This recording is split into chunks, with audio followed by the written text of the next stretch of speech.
listening to the Halli Casser-Jayne Show. Let's talk. And I am Halli Casser-Jayne. Welcome to my listeners in the United States and around the world. Tune into the Halli Casser-Jayne Show at hallicasserjayne.com. Today on the Halli Casser-Jayne Show, we take a trip to Russia and a sailing trip around the world. When joining me at my table is Lisa Dickey, the author of Bears in the Streets, an eye-opening memoir of Dickey's travels over a 20-year span throughout Russia. And I speak with Jeremy Cage, entrepreneur, former Fortune 100 executive, and president of the Cage Group, who had a dream to sail around the world and did. He shares his story and what he learned in his life's adventures in his book, All Dreams on Deck. What do the Russian people think about Americans? What do they think about Vladimir Putin? A primer on helping you realize your dreams today on the Halli Casser-Jayne Show. Let's get to it. We begin with Lisa Dickey. In the fall of 1995, the author and ghostwriter, whose talent has contributed to 8 New York Times bestsellers, Lisa Dickey traveled across the whole of Russia, interviewing people from all walks of life in 11 different cities. In 2005, she made the entire trip again, interviewing all the same people to find out how their lives had changed. 10 years later, in 2015, she made the trip yet again, interviewing the same people she had met 20 years earlier. Her goal? To find out how life in Russia had changed in the ensuing years. Her new book, Bears in the Streets, 3 Journeys Across a Changing Russia, tells Lisa's story and chronicles the changing lives of Russians in the ever-changing Russian political climate. Let's talk. Lisa, could Bears in the Streets be any more timely? I mean, are you kidding? How lucky are you, girlfriend? Putin, Trump, Russia, back in America's consciousness. You've got to be thanking Donald Trump and saying, thank you, my book's relevant. Yeah, silver lining, right? Silver lining. Go on. What do you think? You think that's true? I mean, this is just really a great read. I was just telling Lisa off air that I actually read this one because sometimes I didn't get it all the way through, but this was delicious. Your fascination with Russia, let's start there. How did that start? So it started back in the 70s when I was 9 years old. My dad was in the U.S. Navy, and so, at that point the Cold War was on, and I understood as a 9-year-old very simplistically that, Russia was our enemies and Dad was fighting them. And so, I understood that. And then the year that I was 9, my mom decided, this was 1976, that she was going to go on a tour of the Soviet Union. So she went on this organized tour to Moscow, Leningrad, and Kiev. And it just blew my 9-year-old mind. I thought, I don't understand how this is possible, how on the one hand my dad is fighting them and my mom wants to go have vacation with them. That just seemed nuts to me. So she goes and I'm thinking, oh my God, will I ever see my mother again? What kind of terrible things might happen to her? And when she came back 10 days later, she said, it was lovely. The people were really wonderful to us. There was just so much history and it was beautiful. And I think just at that time, it just really stuck in my head as, wow, I really want to understand how both of these things can be true. So your first trip, you finally go. You're how old when you went the first time? I was 20 when I first set foot in Russia. This was during the Soviet era. It was 1988. It was my first job out of college, was working as a nanny for a U.S. diplomatic family that was stationed at the U.S. Embassy in Moscow. And I arrived, I was 20, and that week I turned 21. And it was this fantastic thing where I went walking through Red Square for the very first time on my 21st birthday, and I thought, oh my God, this is the most magical thing ever. Magical, interesting word. Not one I would put with Russia. Fair enough. But being a person who also did some of the what crazy that you did and went to weird places that people aren't supposed to go to, particularly when they're young in their 20s, I can understand the magical.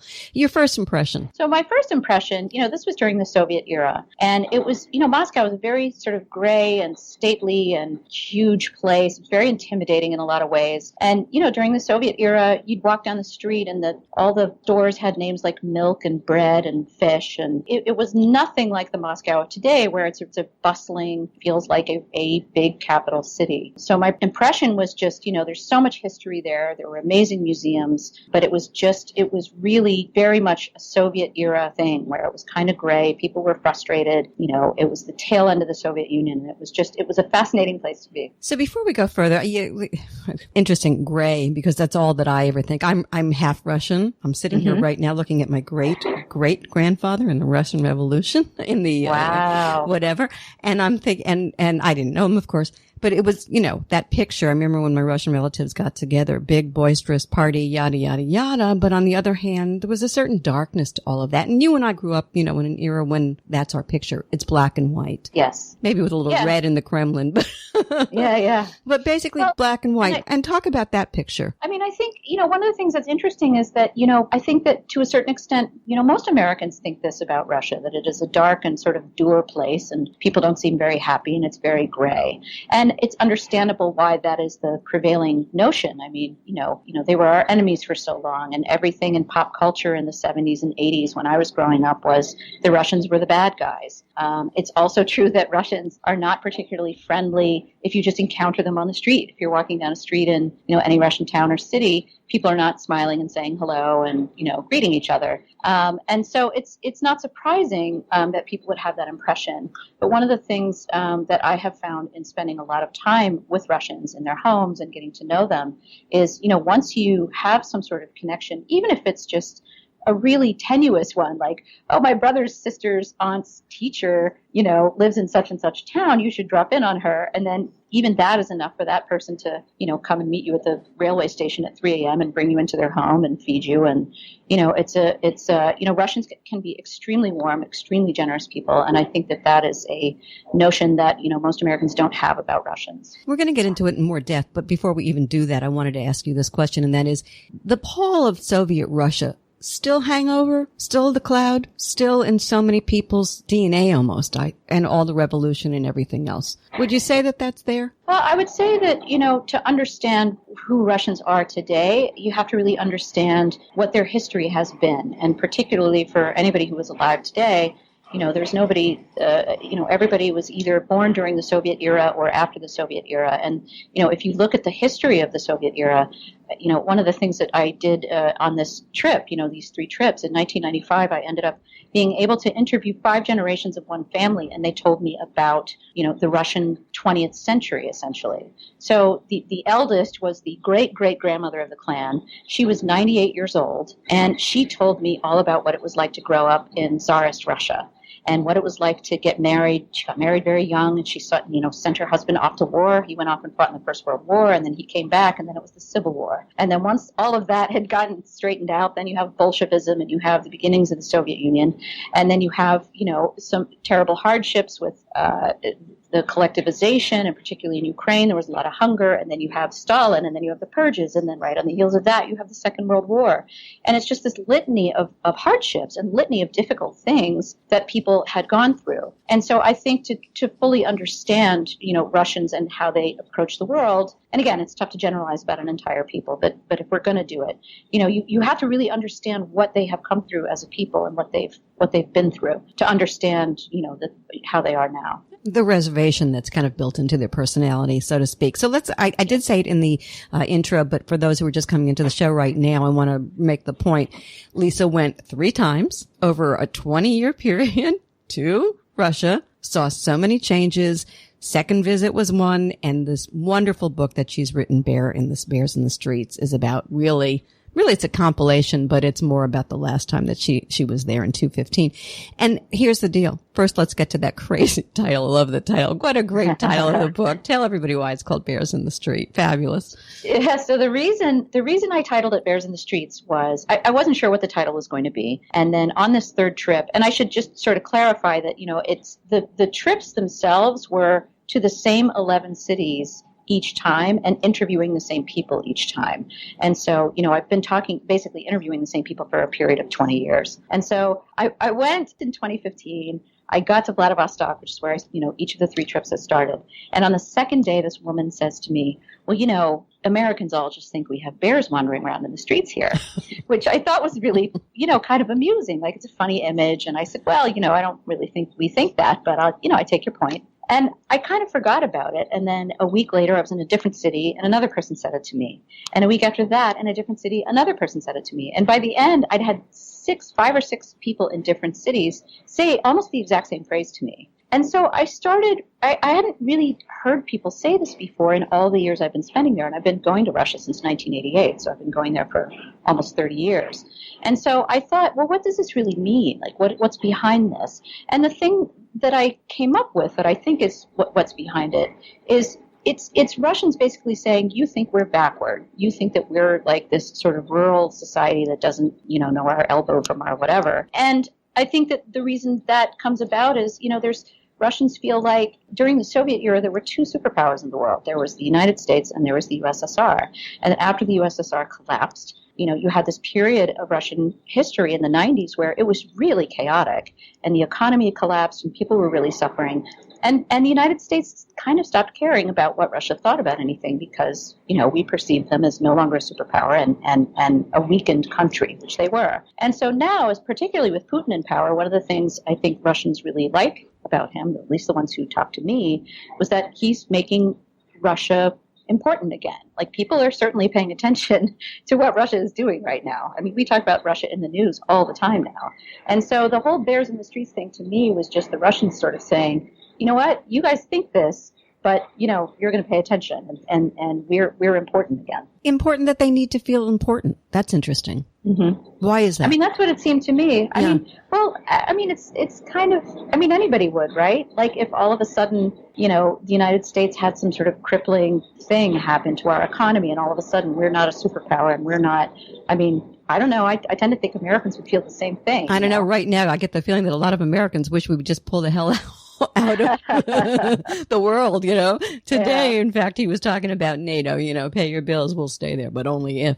Right. It's interesting to me. They get no respect. Maybe that's what Russians are saying. We just haven't gotten a whole lot of world respect, and Putin's bringing us back into respect. That was definitely my impression. That's fascinating.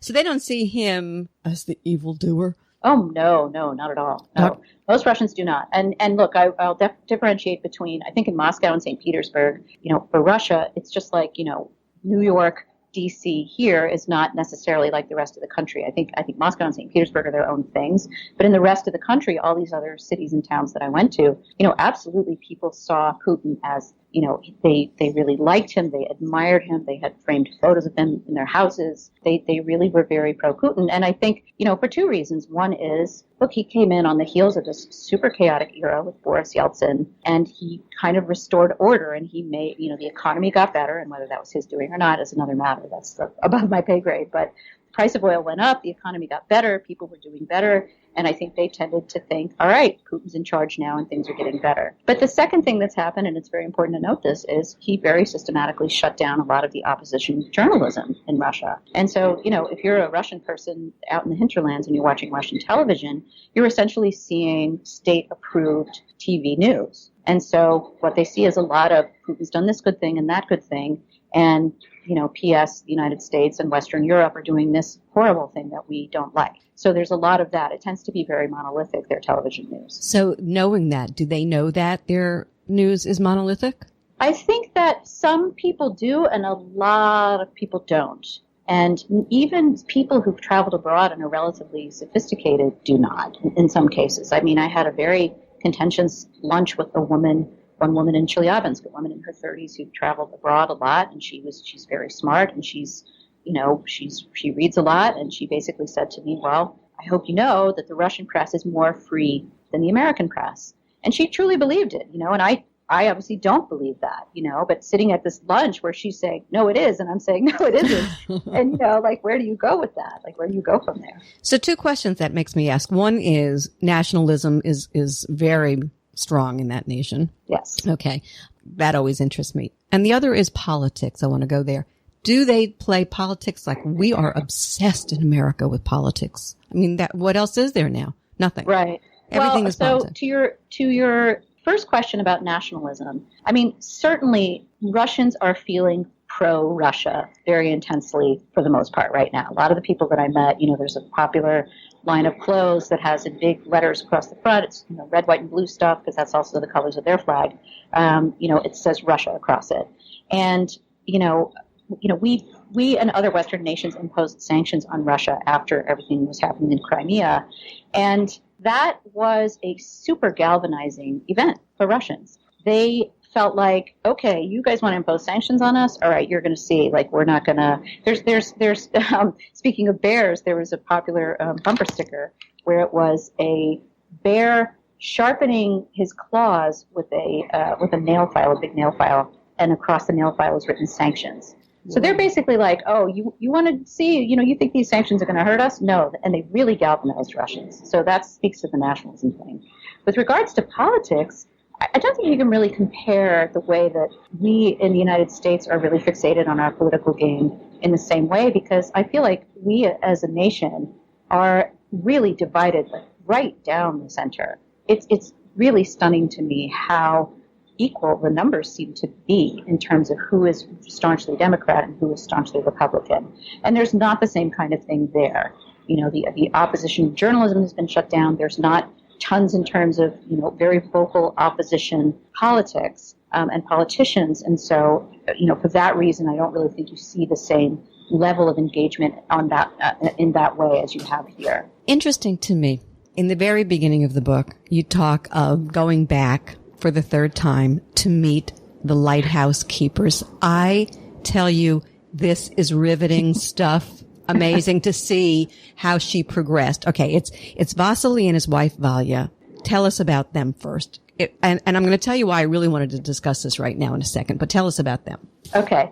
So when on the first trip, I went with this photographer named Gary Matoso, and Gary had designed this trip. It was his idea, and he said, I want to do this black and white photo essay, and I want to start with this remote lighthouse way down in the corner of Russia, southeast corner of Russia, right next to like 40 miles, literally 40 miles from North Korea, very close to China. And he said, I want to go to this lighthouse that he'd either read about it or seen a picture, so let's go there. So that was our first stop. We find our way down to this lighthouse, and then there's a little house that sits nearby, and we're like, all right, we're going to go knock on the door of this house and try to meet these people. So Vasily was the husband, and Valentina, or Valya, was the wife. And, Vasily was like, come on in. Hey, we're happy you're here. Have a meal. Let's have some vodka. Let's chat. And Valentina was really nervous. She was like, okay, this is not okay that these two Americans have just showed up here. And what it was two things. One is, Vladivostok, until the collapse of the Soviet Union, was a closed city. It was a military city, and foreigners were not allowed to come. So this is only 4 years since Vladivostok had become open to foreigners at all. And the lighthouse was technically a military installation. They were employees of the Ministry of Defense. And so, while her husband's all like, come on in, let's have a meal, she's like, whoa, wait a second, roll back tape. And she was very nervous about it. But she also is a naturally friendly person, and she overcame her fears and decided that Gary and I were okay. And we ended up spending a few days with them, and it was really great.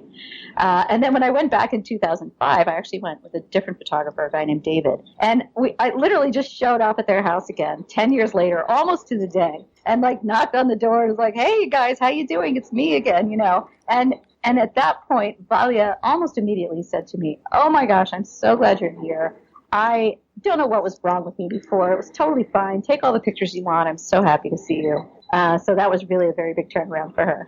And then, of course, the third time I did the same thing. I literally just came and knocked on the door again. And this time, in 2005, they were a little bit like, what are you doing back here? And then this time they were like, hey, it's you again. And Valya even said to me, I was just thinking of you yesterday. And I said, oh my gosh, were you thinking like it had been 10 years and maybe I would show up? And she said, no, I just happened to think of you, which was really funny. So apparently I'm the only one so obsessed with this 10 years, 20 years thing. It was poignant to me when I was reading the story. Absolutely poignant. I mean, it actually brought tears to my eyes, because to see how not only as people, how they changed as times changed in Russia, but also you became friends, because time makes people friends. If you extend a relationship, you know what I'm saying? So it was wonderful. But the pink blouse and the pink lipstick. Okay, the detail. Talk about that a little bit. It's just charming. She just was like, she came. So I saw them at the lighthouse and everything, and we had a great reunion. It was so fantastic. I said, look, I want to hang out with you more. Let's make a plan. And then we made a plan. We met, actually, there's a big statue of Vladimir Lenin in Vladivostok, which was not far from the hotel where I was staying. And so we made a plan to meet at this statue, and we go and we meet at the statue. And she's wearing these little pedal pusher pants and this pink blouse and this pink hat. And she just looks so jolly and summery and just fantastic. And I was like, wow, it's so good to see you. And it was the first time I'd ever seen her not at the lighthouse. And it just was we just went wandering around Vladivostok and had a grand old time, just taking in the sights, And it really was. And to your point earlier that you made, I think it's absolutely true. Knowing people over a length of time even if you haven't, I haven't spent that many hours of my life with these people that I've seen on these 3 trips, but I got to know them when I was in my late 20s. And I think that did add something to, I don't see them much. I see them every 10 years. But the fact that when we first met, was 20 years ago, I think that actually does make a difference. It really does. You just feel, I don't know, you feel somehow closer to people. There's a connection, literally, that occurs, and seeing each other after the time and seeing how you've aged and how you've changed and what's happened in your life versus that. I don't know, it brings people together. The reason that was interesting to me was because, a lot of people could say, Russia. Who wants to spend 3 trips in Russia? I mean, I'd rather go to, Bermuda or whatever. Yep. You love that country, and it's so clear that you love that. I know you do. And, a lot of people would kind of roll their eyes and go, come on, Russia. But it's the people, isn't it? Because that's what I got from you.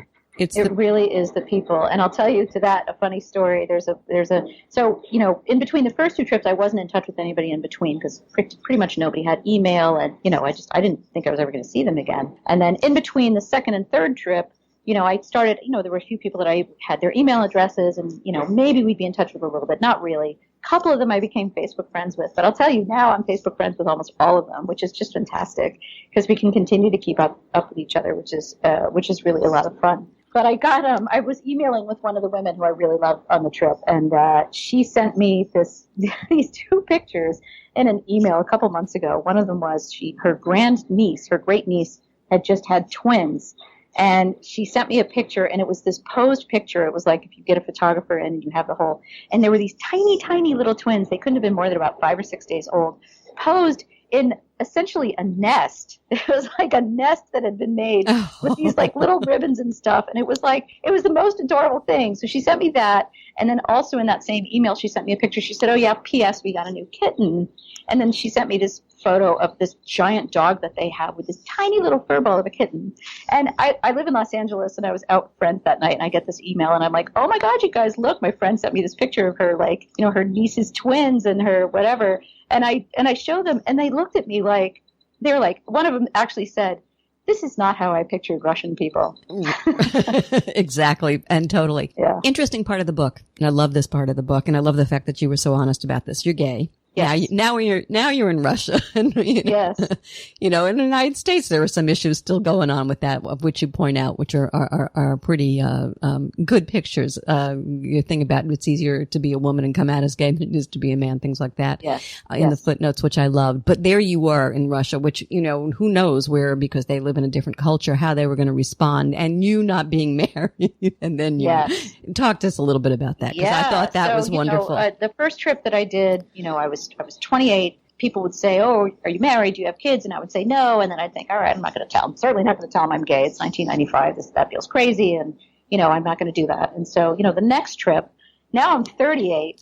They ask if I'm married. I'm still not married. But I realize that now people are going to start to get worried about me. Here's this poor American woman who keeps coming back and forth to Russia, and she can't seem to get herself a man. And then the third trip, I am married now. I've been married for 6 years. I was very reluctant to hide it or lie about it. And so, I kind of made up my mind. Oh, and the other sort of funny thing is, in the Russian language, you don't say I'm married in the same way we do in English. You either say I'm wifed or I'm husbanded. I couldn't believe that. Wow. So and I realized this just before I went on the trip, and I thought, oh man, I can't even sort of fake it and say, yeah, I'm married, but I don't want to talk about it. so that took away one of my plans that I had. But I just made up my mind. I really didn't want to lie about it, and I didn't want to hide it. And so, I didn't come out to everybody on the trip, but I came out to a lot of them. And, it's not illegal to be gay in Russia right now. It is illegal to propagandize your being gay to minors. And that can mean just about anything. That can mean whatever police essentially or the government wants it to mean. And so it's not a good law. It's very, very bad. It's very scary to be a gay person going across the country telling people. But the thing that I heard most often from people when I told them, and again, these are people who'd known me for 20 years, it wasn't me going up to people on the street. But the thing that I heard most often from people was, I'm fine with it, but don't tell anybody else. I like that. I like that a lot. It's movement. And it brings me to the next question, which is generations. Because this younger generation that's coming up, brought up in a whole different world, more accepting, more international. I think so. Yeah, I think so. I think it's similar probably the world over. I think, young people today in Russia and the United States, pretty much anywhere, except for maybe North Korea, you see depictions of gay people, or you see depictions of transgender people, or you see, alternative lifestyles, for lack of a better term, in pop culture a lot, and it's really, I think when you grow up with that, it can't help but change, affect how you perceive the world around you. And I do think for the most part, there are a lot of young people all over the world, I think, who are much less concerned about that kind of thing than generations previous were. Another point very quickly that I did want to make, and because if you're in Moscow or you're in any of the big cities, there is a European flavor to it that I think most Americans aren't aware of. I think they think of the woman with the schmatter on her head and the rural woman. It is a very cosmopolitan place in places, correct? It definitely is, and definitely, especially now. Boy, I was in Moscow this time. I would say, Moscow, the first time I went in, 1988, 89, it was this very Soviet kind of gray place. When I went in 1995, it felt really chaotic. It felt, economically just really sort of not doing well. And then in 2005, it kind of felt to me, and I think I say this in the book, said something like, it feels like that guy in high school who now has enough money to buy himself a fancy Corvette, but it kind of smacks of desperation. Like it's a nice car in theory, but you're like, really, dude? And that's what Moscow kind of felt like to me in 2005. But boy, Moscow 2015, that is a cosmopolitan city. Like that is a European capital. They have free Wi-Fi in the metro, and they have bike lanes, and they have, bike sharing, and I don't think these are things that people typically think about with Russia. But it is really there are parts of it, there are neighborhoods of it that are just, it's just so beautifully spruced up, and it's just really it's really something. It's quite impressive. Everybody I know who ever goes there on assignment doesn't ever want to leave, so there must be something to something very special flavor there. Lisa, this is a travelogue plus a memoir. The 20 years of your life. Your whole entire adult existence really wraps around this place that a lot of people are scared to death of. So my last question, I want to know, how has all of this changed, Lisa? How has it all changed me? Yeah. This has had to have a great question. An amazing effect. Yeah. Well, that's a great question. I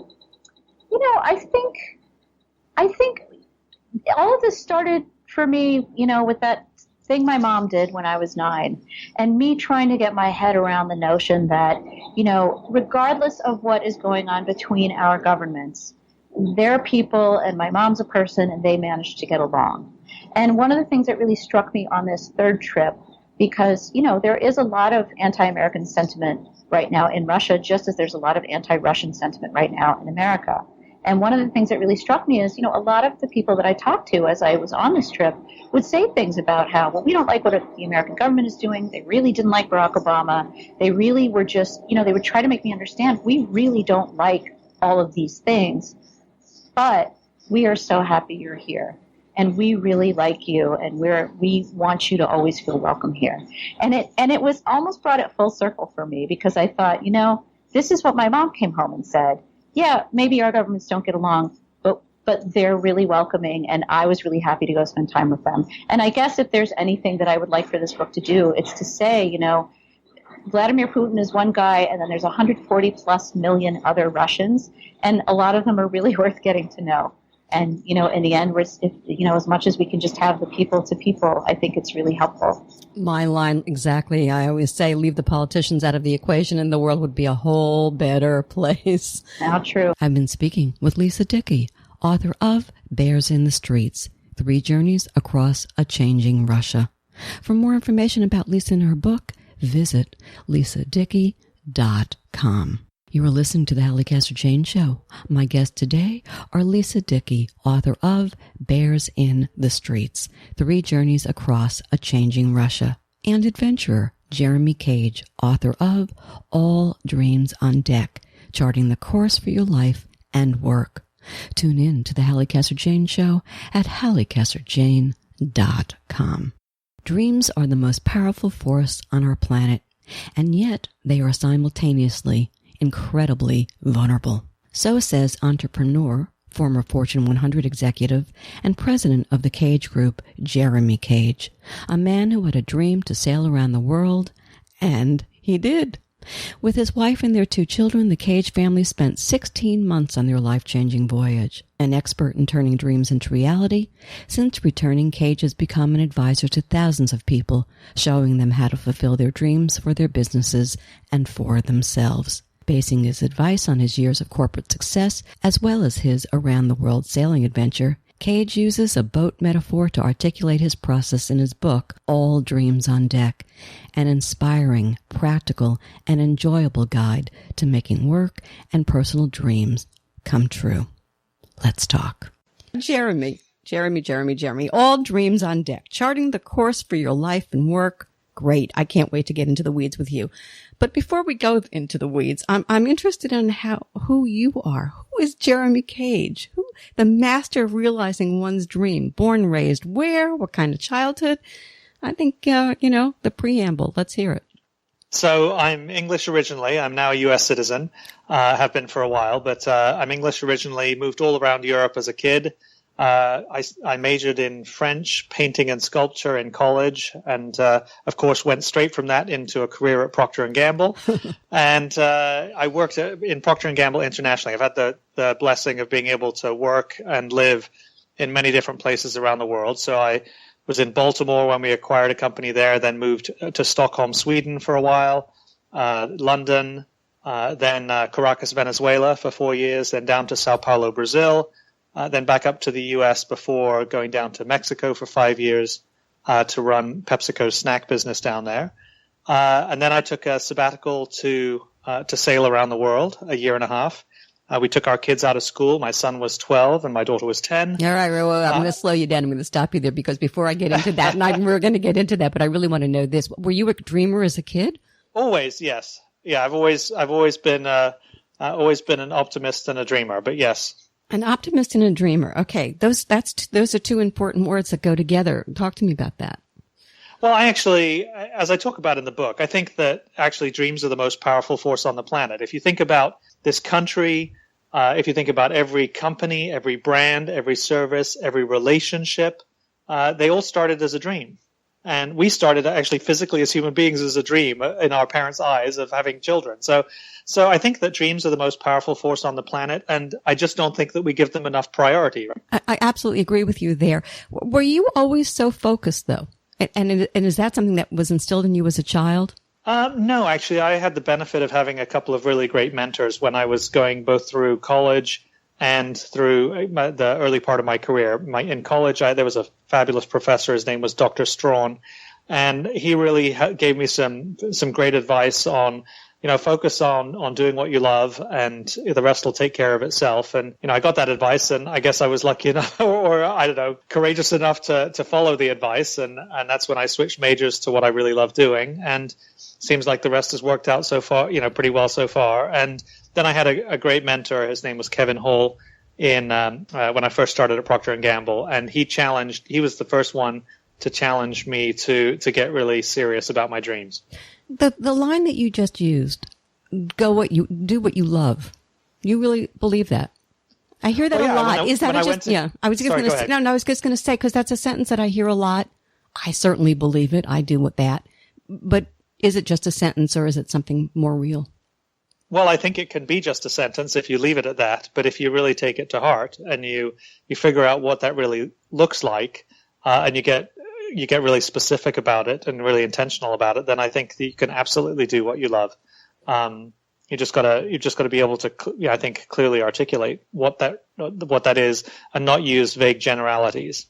Doer and dreamer, right? Together. That's a rare combination, by the way. I think the ones who get to the top are the ones who have both of those abilities. Is that something also that comes from a childhood? Can we teach that to our children? Can we impart that to our children? Well, I think we can. I'm not gonna be able to solve all of the world's problems at the moment, but I think if we step back and we look at ourselves and we say, let me step back. I think that the reason why most of us actually don't achieve our full potential, or, if you look at it a little bit more pessimistically, we die full of potential, is because we dream vaguely and we dread specifically. So we have a vague dream of what this or that looks like, what success in this or that looks like. And because it's vague, all of the obstacles or fears or dreads get in the way of us ever being able to achieve those dreams. So if we'd have said one day we want to sail around the world with our kids, it would never have happened, because what about the finances? What about the danger? What about this, that, and the other? Instead, my wife and I said, well, look, we really want to do this.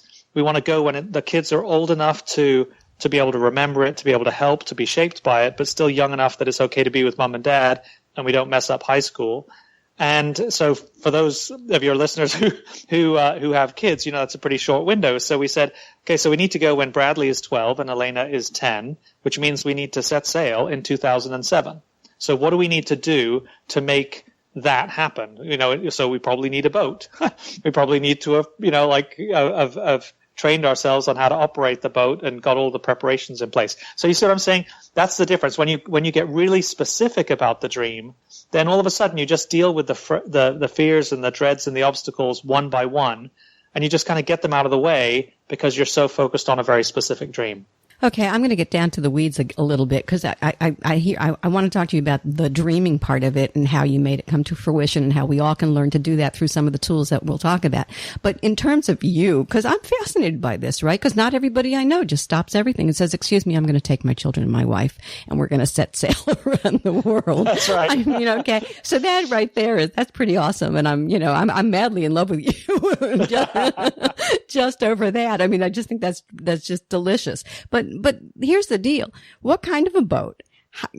Why did your wife agree to go on board? Was it harrowing? Was it everything that you dreamed it was going to be? Those things are important in the scheme of it all. Let's just spend a little time on all those things. Okay. So the boat, it was a 43-foot catamaran, which means it's got 2 hulls instead of 1. My wife and I, when we first got married, we did an exercise, again, a dreaming exercise, where we went into separate rooms. She wrote down all of the dreams that she has, both big and small. So I don't want any of your listeners to think that this is all about just huge dreams. Like, what are all your dreams, big and small? She did that list. I did it in a separate room. And then, still separate, we prioritized our most important dreams on each of our lists. And then we got together. And by the way, it's an exercise that I would highly recommend, because I guarantee you'll learn something about your partner or your spouse that you didn't know before. And high on my list was to sail around the world, and high on my wife's list was to travel the world. And we said, okay, let's do that one. That's a life kind of project for us to do together, a life dream for us to strive for together. And so, then we just got on with it. We said, okay, so when do we want to go? How are we going to go? We needed to focus on building our skills. But yes, it was an incredible adventure. We started in the Mediterranean, did a big loop of the Mediterranean all the way east to Egypt. And then from Egypt, we started sailing west, went back through the Mediterranean, across the Atlantic, through the Caribbean and the north coast of Latin America, through the Panama Canal, over to the Galapagos, and then from the Galapagos across the Pacific to the islands of the South Pacific. And we spent about 5 or 6 months wandering through the islands of the South Pacific before we got to Australia, which is where we finished. Was the reality as good as the dream? Oh, better. Really? Yeah, it was incredible. So here's the thing also. I mean, was it scary? And you can see why I want to go there with you, because I think a lot of people may dare to dream. We're going to talk in a minute about the fear and what keeps you from fulfilling your dreams. But in the midst of fulfilling a dream, is it scary sometimes? You go, oh my gosh, the weather gets bad, and you go, oh my God, what are we doing here? I mean, did any of that kind of stuff happen? Well, we did we got caught between New Caledonia and Australia. We got caught in a very low grade hurricane for 3 days straight. So that was not particularly fun, but we never questioned why we were doing it, so, and I do think that oftentimes, especially the bigger ones, your dreams involve risk, but I actually think that the bigger risk is actually not pursuing them, because you don't want to be at the end of your life looking back on all of your woulda, coulda, shouldas. So I actually think that we don't, place enough emphasis on the risk of not going for our dreams as much as we do on the risk of pursuing the dreams. I'm so with you there, and I always say life is to be gulped, not sipped. You got it. Right? There ain't no point in going through it unless you play it that way. That's my whole feeling on it. So what are the point of dreams? Freud thought dreams were about fulfillment. And you? Well, I think it's about unleashing your full potential as you define it for yourself, not as others define it for you. I think it's figuring out, people know what's in their heart. They know what they're capable of doing.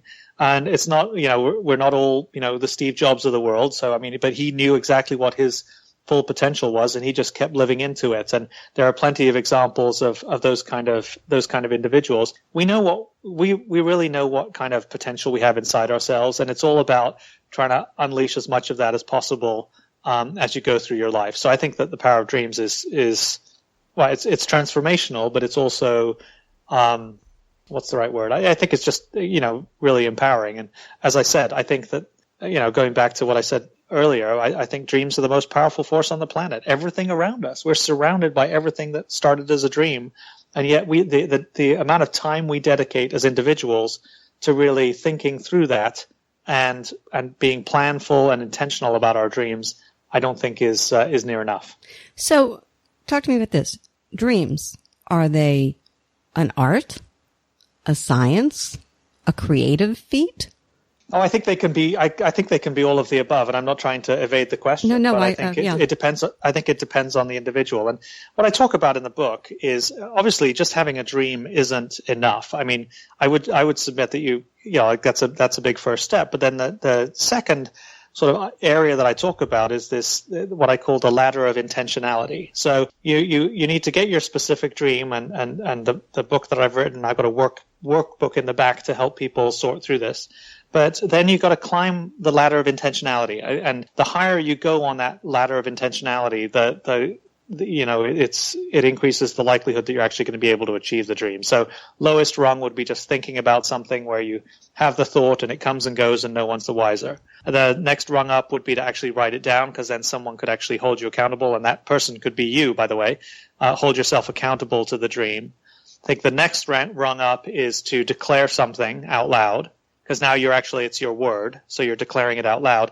And then I think the highest rung is when you've declared it in such a way that that everybody's talking about it, and all of a sudden what you've done is you've actually created a community of people that are there to help lift you up, to help you achieve that dream. That's when you're really at the highest level of intentionality behind your specific dream. I think a lot of people dream. I think a lot of people are afraid to dream. We'll talk about that in a second, but I want to get to this point, and it may be a little bit negative, but I want to bring it in because I think it's reality, which is not everybody who has a dream can realize their dream. And why is that? I'm not sure that I buy the premise. Okay, that's fine. No, that's fair. That's fair. Go. That's an answer. Look, we do have, there are obviously, people kind of going into, depending upon what the dream is, you may have some financial constraints, but if there are financial constraints, what is your dream for resolving those financial constraints? And how are you going to be specifically, you hear a lot of people that say they want to retire early. Well, what does that actually mean? You are going to retire at what age? How much money are you going to need in the bank? In order to support yourself for from retirement till when you pass away. And so how much do you have in the bank now? How much do you need to be saving in order to get there? And then it's a binary decision. You're either going to change your behavior and save more, or you're going to change the dream, meaning you're going to have to shift, what early retirement means and looks like for you. So do you see what I'm saying? So if you get intentional about it and you start to put some specificity around the dream, then sure, you may need to adjust it. But you're, all this time, you're really in the driver's seat. It's no one's telling you what it should be. So I don't buy the premise that dreams are unachievable. Obviously, not everyone can go to the moon. But if that's really your dream, you want to get to the moon, then what are you doing to train yourself to get into NASA, to train to be an astronaut, to actually be able to do it? So it's a step-by-step, sometimes tedious process to achieve the goal of getting to the dream. Yeah, and I think the other, again, so now let's presume for a second, Halli, that you've got your specific, your specific dream. And by the way, I think you should have dreams for all of the different components of your life. That's a separate conversation. Mm-hmm. But you have a specific dream. Now you're highly intentional about it. You've declared it in such a way that everybody's talking about it. Then comes the hard part, which is the planning and the preparation. What are you going to do to actually plan and prepare for that to happen? And this is where we often fall short. We don't think through, what are all the things that we need to do? And, for our sailing trip, I took marine diesel mechanics, so that we could be fully self-sufficient with our generators and our engines should we break down in the middle of the ocean. And my wife did marine medical training. She wasn't, qualified to be a surgeon, but she was dangerous enough with a skin stapler. And she did abandoned ship training.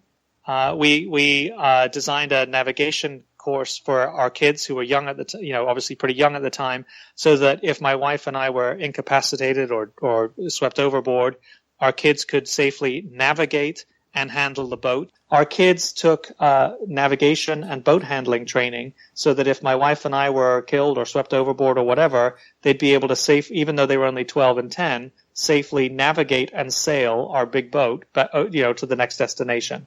So there was a lot of planning and preparation that went into making the dream come to life. And that's where we often shortchange ourselves. And I think that's where a lot of dreams, quote unquote, die.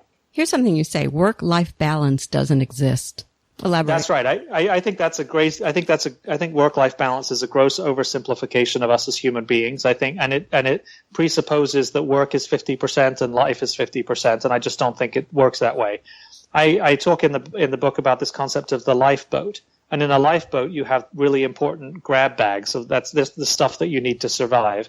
And I think that if you look at if you look at life from a perspective that there is life balance, of which work is a really important part, or one of the really important grab bags, and you need to have dreams for each of the different grab bags in your lifeboat, then that's, I think, a much healthier approach to living.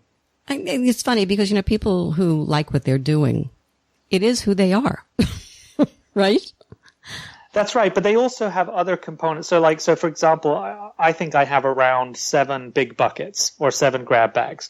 Work is one for me, but also family is one, fitness is another, philanthropy is one, financials. I want to be financially successful. That's another one. So I've got about that's just 5, but I've got, I think, sort of 7 or 8. Really important things. And I have a dream for each one of those. And I don't want to ever make sure that if I'm in pursuit of my work dream, for example, that's coming at the cost of my family or at the cost of my friends or whatever. And so when you look at life balance in that way, I think you can be much more intentional about making sure that you're leading a balanced life. And I think, my perspective is I think that's healthier. Well, certainly within the scope of this conversation, and the ship as being kind of the metaphor here, or the boat and the sailing, keep the ship righted, keep it balanced. I mean, right? You got it. You go. So you've had quite a career. But you aren't the poster child of climbing the corporate ladder and staying with one company forever. You've been very courageous in your career. You got to give you that, right? And I brought the word up courage before. I want to bring it up again. Courage versus fear. Some people are more courageous than others. Can we talk about that? Yeah, my perspective is that courage is a muscle. And just like every muscle in your body, it can be exercised, and the more you exercise it, the stronger it gets. So, again, going back to this idea, okay, if you've got your specific dream, you're intentional about it, and you've planned and prepared well, then you have to summon the courage to actually set physically and metaphorically set sail. And so I think that the steps that you take along the way all contribute to building that courage muscle, so that when you finally, when you're finally ready to go or to make that big decision, you're prepared to do it because you've been building that courage muscle. I think if we let it atrophy, then of course we're not going to have the courage, and we're not going to fulfill our full potential as defined by ourselves again, not as I'm defining it for you, because you just aren't going to achieve your dreams. Back to the metaphor, your ship, you control the rudder, right? I think when people, that empowers one if they remember that. Yeah, and what was interesting is the first night, we'd done all of this preparation and everything like this, but But the first night that we were setting sail to cross the Atlantic Ocean, 3,000 miles of open ocean, we were going to be at sea for 21 days without seeing land. We were scared to death. But then when we set sail out of the Galapagos, like a year later, to sail across the Pacific to the islands of the South Pacific, it was a longer distance, a more dangerous ocean, but we were really calm and confident because we knew we could do it, because we'd summoned the courage first time to head across the Atlantic. Jeremy, you talk about, and you mentioned it briefly, but I want to get into it, is tapping into potential. And you talked about your father-in-law. Could you expand on that a little bit? Well, my father-in-law was a wonderful man. I love him. And he was 90 when he passed away. And he was an engineering designer for engineering manuals and everything like that. So he did a lot of sketches. And, he had a very long, successful life, great wife, great family, nice house, you name it. But he showed me this sketchbook of his, and it had all of these things that he'd invented, basically, throughout the course of his life, just that he'd thought about and he'd sketched down, like the snowboard and the windsurfer and all of these kind of things that someone else had actually then launched. And it was almost his book of what I would call unrealized potential, because he had all of these great ideas, he had all of these great dreams, he'd even, written them down, but he hadn't done anything with them. And so I'm hoping that my book will challenge people not to have the same thing happen to them. Let's talk intentions again, a little bit more depth. Is just focusing on your intent a good thing, an important thing? How powerful is that? Oprah talks about intention too a lot. It's an interesting thing, this intention. Yeah, no, I think you have to. I think intentionality is absolutely, it's a critical driver and a critical enabler for us to achieve anything, right? And you can see it in people. You can see it in employees. You can see it in your siblings, or you can see it in your parents. Where is their intentionality behind actually either getting something done or accomplishing something? I talk in the book about Michael Phelps. He had a very specific dream to become the most decorated Olympian of all time. He was highly intentional about that. He declared it in such a way that he got everybody talking about it. But then importantly, he also put in all the planning and preparation to enable, and strategies and plans in place to enable him to actually achieve that dream. So intentionality, I think, is a key ingredient to making any of this happen. And again, it doesn't have to be a sail around the world kind of thing. It could be losing weight. It could be getting fitter. It could be having a better relationship with your son, daughter, spouse, father, mother, you name it. You got to approach it with a high degree of intentionality and declare it. Let people know that you're trying to repair your relationship with your son. And then you'll be amazed at or whoever, you'll be amazed at how many people will help lift you up to achieve that dream. Give me a little bit more on that, just in terms of this. What do you mean by intentionality? I know people are going to want to know more specifically what that really means.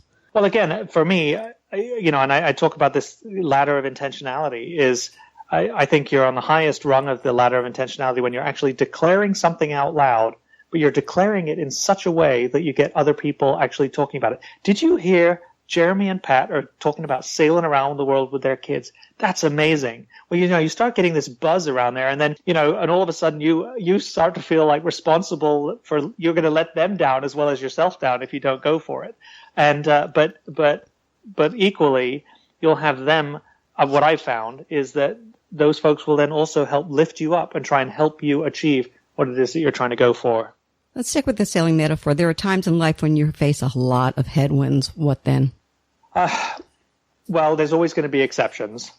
But my perspective is that I think that more often than not, you should adjust course, adjust the sails, maybe, shift your destination a little bit.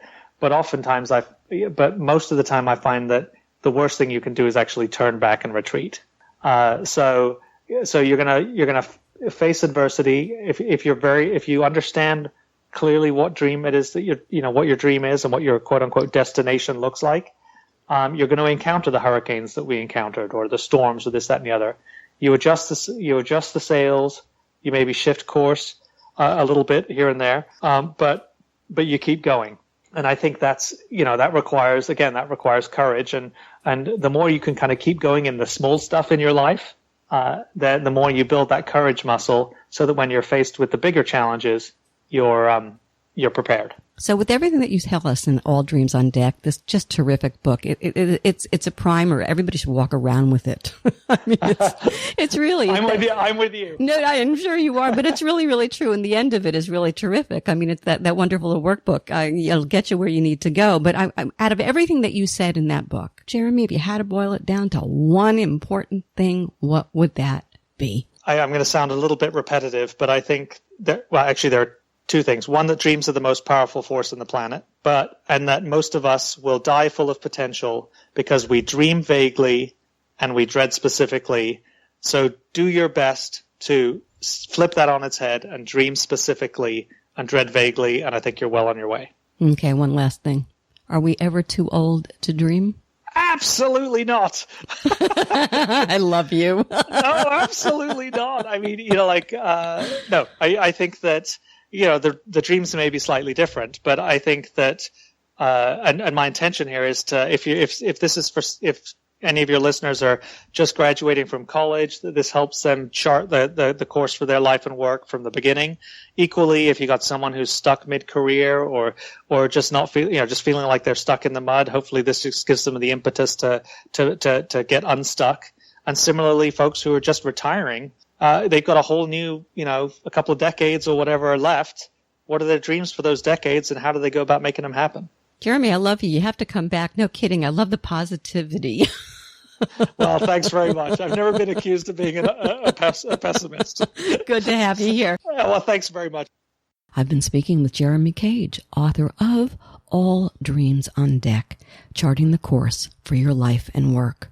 For more information about Jeremy, his book, and his work at the Cage Group, visit thecagegroup.org. Thanks so much for tuning in to the Halli Casser-Jayne Show, a production of Resec LLC. The Halli Casser-Jayne Show posts new podcasts Wednesdays, 3 p.m. Eastern. Visit hallicasserjayne.com.